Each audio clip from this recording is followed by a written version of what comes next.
माझे सद्गुरू काय सांगायचे, रडू नको. त्यांच्या पुढे रडणारच येत होते.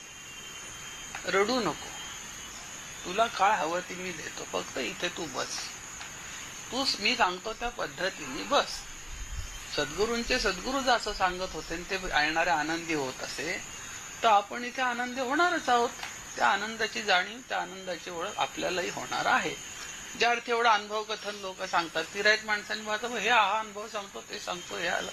बरे काही काल्पनिक नाहीत. आता तो इथे गुरुजी कोण सांगितले ते अजून उत्सवाला येतात. म्हणजे ही काही माणसं आता या नवीन लोकांना माहिती नसते, त्या उत्सवाला दिसतील किंवा अशा ज्या गोष्टी झालेल्या आहेत. म्हणजे असे अनुभव जर लोकांना इथे येत असतील तर आपल्याला येतील. पण केवळ अनुभव येण्यासाठीच मी येतोय की माझं हे व्हावं म्हणून मी येतोय, हा भाग माणसांनी सोडला पाहिजे. कारण माझं हे होण्यासाठी मी येतोय, माझं ते आवड आहे.